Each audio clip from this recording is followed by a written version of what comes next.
Welcome back to Astro Academy Flip Classroom. Our third video today is going to focus on, after you make your video, now what? So not only planning for your class time, but also other uses for video in your classroom. So here is the one rule when it comes to flipping your classroom when you get back to the classroom. Do not reteach the material that you just taught in your video, because why would anyone ever watch your video again if you're just going to do it live the next day? So repeating yourself is not an effective use of class time, but here are some things that could be. Giving kids the chance to ask and answer questions, to do a little formative assessment either in your class or before kids even get there, and of course the in-class activities that really deepen the learning that you've already begun through your video. So here are a couple ways you can assess learning before kids even get into class, during the video and post-video. If you like the idea of using Edpuzzle, not only to find out if your students actually watch your video, but also to give them questions along the way, this is built for that. You can put in your formative assessment questions. You can also even put in opportunities for students to pose questions to you. So you can look at what they did, how they did before they even walk in the room, and plan your lesson accordingly. After watching the video, you might want to give them a short assignment, a reflection, or even a closure. What's the most important thing that you're walking away with after watching this video? I think it's important to think of that video as a lesson in itself, because in essence, you're kind of doubling your class time, and you want to make sure that they're getting the benefits of both parts of the class, out of the class and in the class.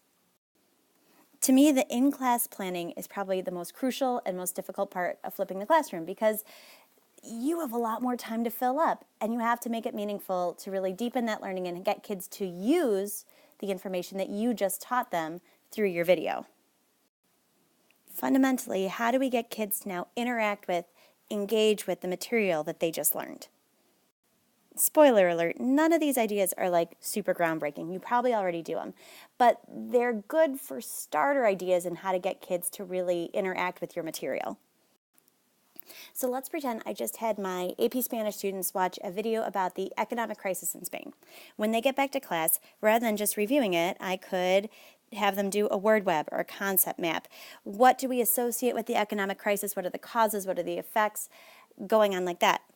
I could give them a scenario. If you were a 22-year-old in Spain, what would be your main concern?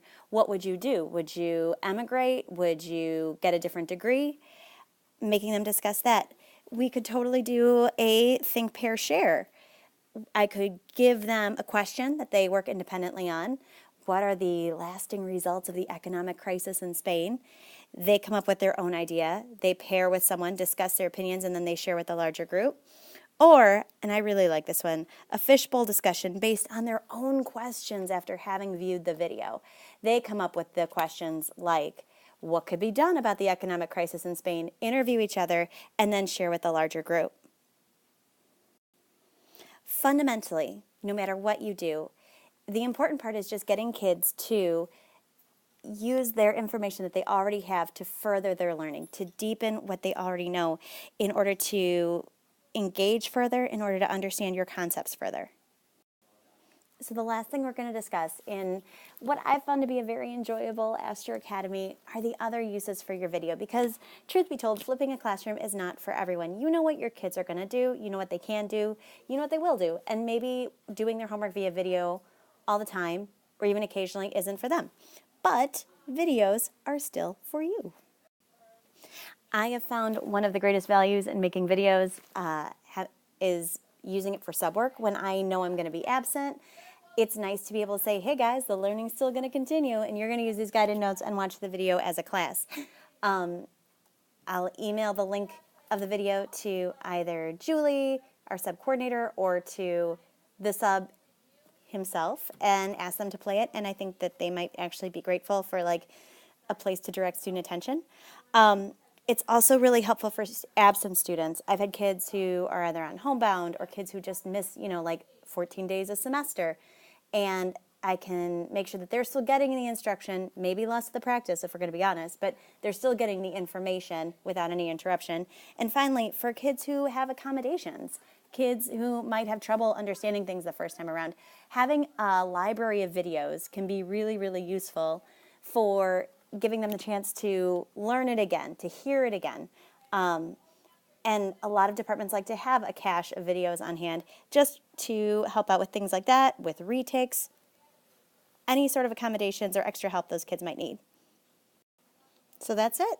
Thank you guys so much for participating in this Astro Academy. Please let me know if there are things that we didn't cover that you're curious about or would like more information about. And if I don't know the answer, I will do my absolute best to find out. Thank you so much for being a part of this.